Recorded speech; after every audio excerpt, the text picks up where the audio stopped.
नमस्कार दोस्तों। आजकल एक फ़िल्म को लेकर के बड़ा बवाल मचा हुआ है। फ़िल्म का नाम है अजमेर 92 और कुछ लोग इस फ़िल्म का इस बात को लेकर के विरोध कर रहे हैं कि अगर ये फ़िल्म रिलीज होती है तो भारत के लोगों में नफ़रत और द्वेष की भावना बढ़ेगी, भारत के लोगों में आपस में डिवीज़न होगा। असल में अजमेर 92 फ़िल्म एक सच्ची घटना पर आधारित है। साल 1992 को राजस्थान के अजमेर में एक सेक्स स्कैंडल का खुलासा हुआ था और इस सेक्स स्कैंडल के जो मुख्य आरोपी थे फारूक चिश्ती और नफीस चिश्ती, वो अजमेर दरगाह के खादिम परिवार से संबंध रखते थे। इन दोनों आरोपियों ने अपने दोस्तों के साथ मिलकर के तकरीबन 300 लड़कियों का गैंगरेप किया, उनकी न्यूड फोटो निकाली और ब्लैकमेल किया उनको। असल में इस सेक्स स्कैंडल की शुरुआत फारूक चिश्ती के द्वारा की जाती है, जब फारूक चिश्ती ने सोफिया स्कूल के एक छात्रा को अपने प्रेम जाल में फंसाया और एक फार्म हाउस पर ले जाकर न केवल फारूक चिश्ती ने उसका रेप किया बल्कि अपने दोस्तों से भी उस लड़की का रेप करवाया और उस लड़की की न्यूड फोटो निकाली। और उसके बाद उस लड़की को ब्लैकमेल किया गया कि वो अपनी दूसरी सहेलियों से उन लोगों की दोस्ती करवाए, वरना वो उस लड़की की सारी न्यूड फोटो को सार्वजनिक कर देंगे। लड़की ने डर के कारण अपनी दूसरी सहेलियों की दोस्ती भी उन लोगों से करवा दी और बाकी सब लड़कियों के साथ भी इसी तरीके से गैंगरेप हुआ, इसी तरीके से उनकी न्यूड फोटो निकाली और ब्लैकमेल किया। इस तरीके से बढ़ते बढ़ते पीड़ित लड़कियों का आंकड़ा 300 के पार चला गया। इस स्कैंडल में ट्रैप होने वाली लड़कियों की उम्र महज 11 से 20 साल के बीच थी। कुछ लड़कियां कॉलेज की छात्राएं थीं और कुछ लड़कियां तो स्कूल की छात्राएं थीं। आगे चलकर उनमें से बहुत सी लड़कियों ने आत्महत्या कर ली और बहुत सी ने अजमेर छोड़ दिया। इस सेक्स स्कैंडल का खुलासा साल 1992 को अजमेर के एक लोकल अखबार दैनिक नवज्योति के पत्रकार दीनबंधु चौधरी ने उस वक्त किया जब उनको कुछ न्यूड फोटो हाथ लगी और वो फोटो एक लैब के द्वारा लीक की गई थी। असल में फारूक चिश्ती और नफीस चिश्ती जिस लैब से लड़कियों की न्यूड फोटो को प्रिंट करवाते थे, उसी लैब के एक कर्मचारी ने उन फोटोज़ को बाहर लीक करना शुरू कर दिया था और वो फोटोज़ दीनबंधु चौधरी के हाथ में लगी और दीनबंधु चौधरी ने अपने अखबार में उन फोटोज़ को छापना शुरू कर दिया और इस सेक्स स्कैंडल के बारे में खबर लिखना शुरू कर दिया। बाद में दीनबंधु चौधरी को इस बात का पता भी चला कि ये सेक्स स्कैंडल पिछले तकरीबन 1.5-2 साल से चल रहा है और साथ ही दीनबंधु चौधरी को इस बात का पता भी चला कि पिछले 1 साल से सारे सरकारी महकमों को पता था इस सेक्स स्कैंडल के बारे में, लेकिन अपराधी एक रसूखदार ख़ानदान से थे और साथ ही उनको राजनीतिक शरण प्राप्त था। इस कारण से पुलिस कोई कार्रवाई नहीं कर पा रही थी। असल में फारूक चिश्ती और नफीस चिश्ती दोनों ही कांग्रेस पार्टी के सदस्य थे। फारूक चिश्ती अजमेर यूथ कांग्रेस के अध्यक्ष थे और नफीस चिश्ती उपाध्यक्ष। इस कारण से उनको राजनीतिक संरक्षण प्राप्त था और पुलिस कोई कार्रवाई नहीं कर पा रही थी।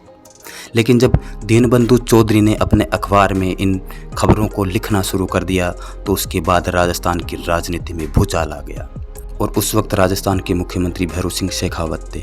भैरों सिंह शेखावत की कुर्सी पे डोलने लग गई। बाद में जब सरकार की तरफ से अजमेर पुलिस पर दबाव आया तो अजमेर पुलिस ने FIR दर्ज की और 18 लोगों को नामजद किया। उन 18 में से एक ने आत्महत्या कर ली और फारूक चिश्ती ने अपने आप को पागल घोषित करवा दिया और उन 18 में से कुछ लोग पकड़े भी नहीं गए। जांच हुई, जांच के बाद कोर्ट में केस चला और अजमेर के सेशन कोर्ट ने साल 1998 को 8 लोगों को उम्र कैद की सज़ा सुनाई। लेकिन साल 2001 में राजस्थान हाई कोर्ट ने 4 लोगों को बरी कर दिया और 4 लोगों की सज़ा को बरकरार रखा। लेकिन साल 2003 में भारत के सुप्रीम कोर्ट ने उन 4 लोगों की सज़ा को भी उम्र कैद से घटाकर 10 साल कर दिया। फिर आया साल 2008। साल 2008 के अंदर फारूक चिश्ती को भी सज़ा हो गई, लेकिन एक बार फिर सुप्रीम कोर्ट ने हस्तक्षेप किया और सुप्रीम कोर्ट ने फारूक चिश्ती को ये कहते हुए बरी कर दिया कि फारूक चिश्ती ने पहले ही कई साल जेल में बिता दिए हैं, इसलिए अब इसे बरी कर दिया जाना चाहिए।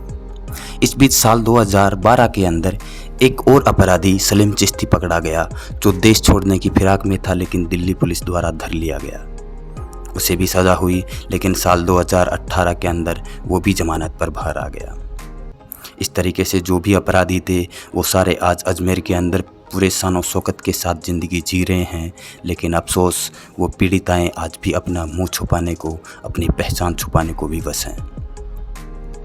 और यही वो बात है जिसके कारण जमीयत उलेमाए हिंद के मौलाना महमूद मदनी और अजमेर दरगाह के खादिमों को डर है कि कहीं अगर ये फ़िल्म बनती है तो लोगों को पता चल जाएगा कि अजमेर दरगाह के खादिमों ने क्या क्या करतूतें की हैं।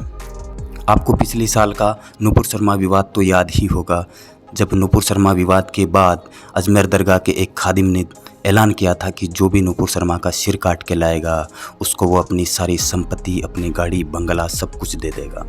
और उसके बाद बहुत से हिंदुओं ने अजमेर दरगाह में जाना बंद कर दिया था। उससे पहले अगर देखा जाए तो मुस्लिमों से ज़्यादा हिंदू अजमेर दरगाह में जाया करते थे, लेकिन उस घटना के बाद बहुत से हिंदुओं ने अजमेर दरगाह में जाना बंद कर दिया और अजमेर दरगाह की आय में कमी हो गई। अब अगर ये फ़िल्म बनती है तो बहुत से हिंदू जो अब भी दरगाह में जाते हैं वो भी शायद जाना बंद कर देंगे और इससे अजमेर दरगाह की आय में बिल्कुल ही कमी हो जाएगी।